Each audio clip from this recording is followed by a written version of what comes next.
And ఇవాళ welcome address ప్రారంభ ఉపన్యాసం ఇవ్వవలసిందిగా Sakshi media editorial director Shri Ramachandramurthy గారిని కోరుతున్నాం.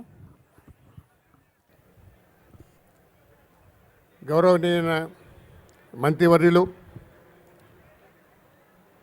యువజన క్రీడా శాఖల మంత్రి పద్మారావు గారు, ఈరోజు సాయంత్రం మీ సమక్షంలో అద్భుతమైన ప్రసంగం చేసిన కృష్ణసాగరరావు గారు, ముఖేష్ గారు, మఫ్సుంజా ఇంజనీరింగ్ కాలేజ్ అధినేత, మా సహచరులు వైపి రెడ్డి గారు, రామిరెడ్డి గారు,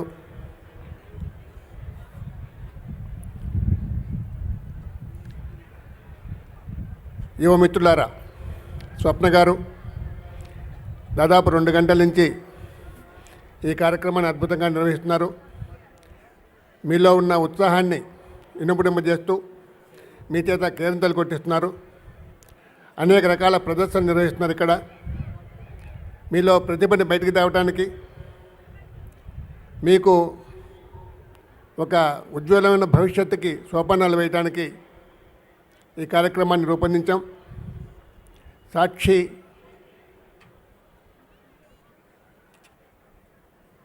మీడియా తరఫున ఇది 2వ ఎడిషన్. ఎరీనా 1 నేడు జరిగింది, ఎరీనా 2 ఇప్పుడు జరుగుతోంది. ఇది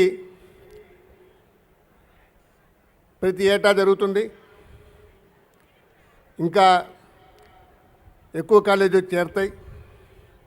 ఇటువంటి వేదిక మరొకటి లేదు. ఇది మీలో ఉన్న అన్ని రకాల ప్రతిభని బయటికి తీసుకురావడానికి, ప్రతిభకు పట్టం కట్టడానికి, ప్రతిభకు జేజేలు పలకడానికి ఉద్దేశించిన ఈ వేదిక మరింత విస్తరిస్తుంది. ఇక్కడ ఈ ఉత్సవం జరుపుకోవడానికి అనుమతి ఇవ్వవలసిందిగా నేను, రామిరెడ్డి గారు పద్మారావు గారి దగ్గరికి వెళ్ళాం. ఆయన చాలా సహృదయంతో ఈ ప్రాంగణంలో ఈ వేదిక ఇవ్వడానికి, ఈ కార్యక్రమాన్ని జరుపుకోవడానికి అనుమతించడమే కాకుండా ఒక హ్యూజ్ కన్సెషన్ కూడా మాకు ఇచ్చారు. అందుకు సాక్షి మీడియా గ్రూప్ తరఫున, మీ అందరి తరఫున, మనందరి తరఫున మంత్రి గారికి, తెలంగాణ ప్రభుత్వానికి నేను ధన్యవాదాలు చెప్తున్నాను. మిత్రులారా, కృష్ణసాగర్ గారు చెప్పారు, యూ హ్యావ్ టు గివ్ 100% అని, యూ హ్యావ్ టు బి 100% అని. అది మనకి ఈ రాష్ట్ర ముఖ్యమంత్రి కె చంద్రశేఖరరావు గారు, ఆయన మంత్రివర్గ సభ్యులు, అట్లాగే ఈ మన రాష్ట్రంలో ఉన్న ప్రతిపక్ష నాయకులు, వీళ్ళందరూ కూడా ఈ క్రీడల్ని ప్రోత్సహించడంలో ముందున్నారు. బహుశా హైదరాబాద్లో ఉన్నంత టాలెంటు, హైదరాబాద్లో ఉన్న స్పోర్ట్స్ స్టార్స్ మన భారతదేశంలో మరే నగరంలోనూ లేదంటే అతిశయోక్తి కాదు. ఒక సానియా మిర్జా, ఒక సైనీ నెహ్వాల్, ఒక సింధు, ఇంకా అనేక మంది, అజరుద్దీన్, ముఖేష్ గారు, అంతకుముందు క్రికెట్లో పటౌడి, జయసింహ, ఇట్లా అనేక మంది, అబ్బాస్ అలీ బేగ్, ఆబిద్ అలీ, అట్లాగే ఫుట్బాల్ టీంలో సగం టీం హైదరాబాద్ నుంచే ఉండేది. ఇప్పుడు క్రికెట్లో కానీ, ఫుట్బాల్లో కానీ, హాకీలో కానీ మన రాష్ట్రం నుంచి ఎక్కువ మంది ప్లేయర్స్ లేరు. కానీ టెన్నిస్లో, బ్యాడ్మింటన్లో అగ్రతారులందరూ హైదరాబాద్ నుంచి వచ్చిన వారే. ఇక్కడ గోపీచంద్ అకాడమీ ఉంది. అజరుద్దీన్ కూడా ఒక అకాడమీ పెట్టే ప్రయత్నం చేస్తున్నారని వింటున్నాం.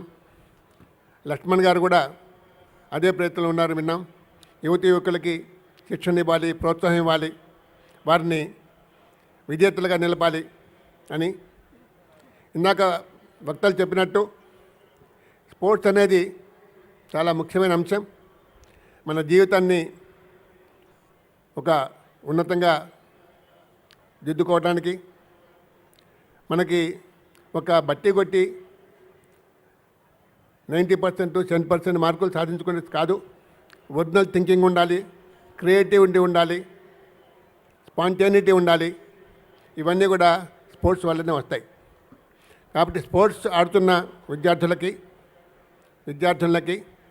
వారిని ప్రోత్సహిస్తున్న వారి తల్లిదండ్రులకి, వారిని అనుమతించి ఉత్సాహపరుస్తున్న వారి యాజమాన్యాలకి అందరికీ కూడా ధన్యవాదాలు చెబుతూ అభినందన తెలియజేస్తూ, ఈ విభాగాలు అనేక విభాగాల్లో అనేక రకాల పోటీల్లో విజేతలకు, ఈ పోటీల్లో పాల్గొన్న వారికి అందరికి కూడా నా శుభాకాంక్షలు, అభినందన తెలియజేస్తూ అందరికీ మరోసారి స్వాగతం చెబుతున్నాను.